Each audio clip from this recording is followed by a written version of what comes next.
La darara wa la dirar. Islam obligates its followers to avoid destructions, to avoid bad things to happen to us and to others, to avoid inflicting damage to us and to others.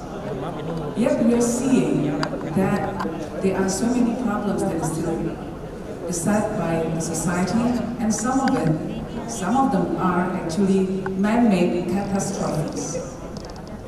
My fellow speaker earlier outlined some of the challenges that we face in the world.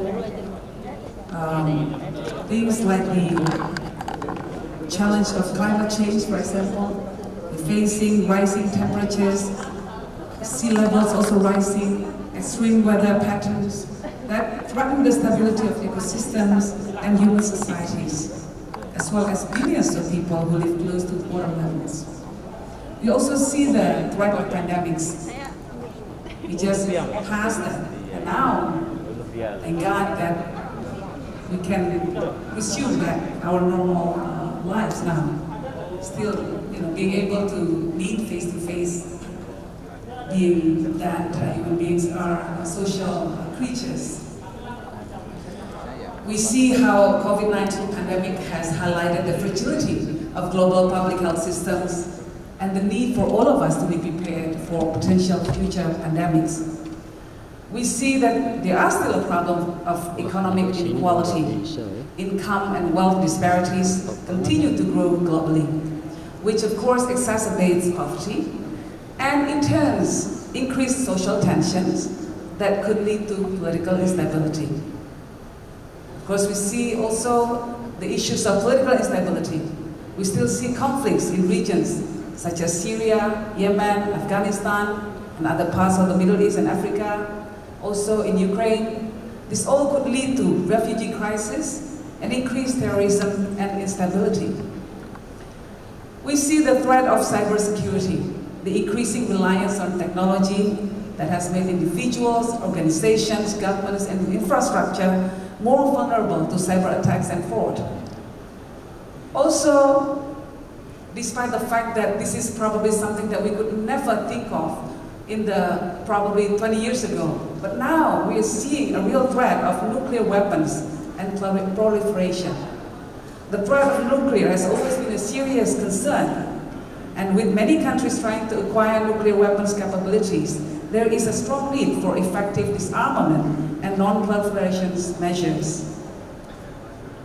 And lastly, we also see the issues of human rights abuses. In different parts of the world, human rights abuses like human trafficking, gender inequality, religious persecution, and inequality persists even in the 21st century.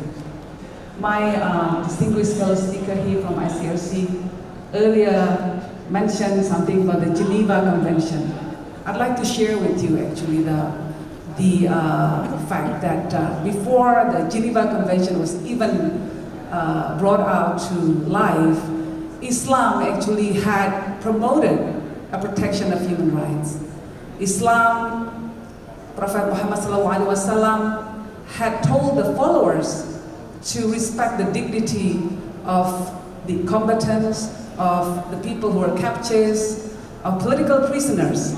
So then the question is, what are the roles of religion in meeting all these challenges? Well, according to the World Economic Forum, 80% of the world's populations adhere to certain religious beliefs.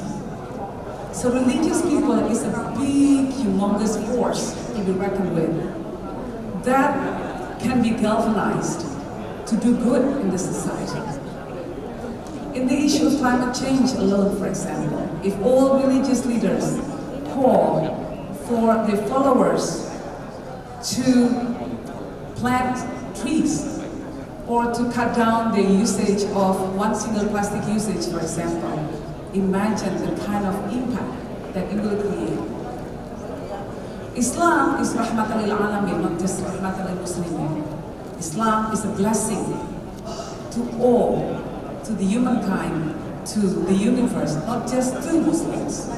And this is something that I think in particular Muslim religious leaders, muftis can play a big role, encouraging their followers to be law-abiding citizens as well as citizens that can promote the well-being of others as well, not just their well-beings.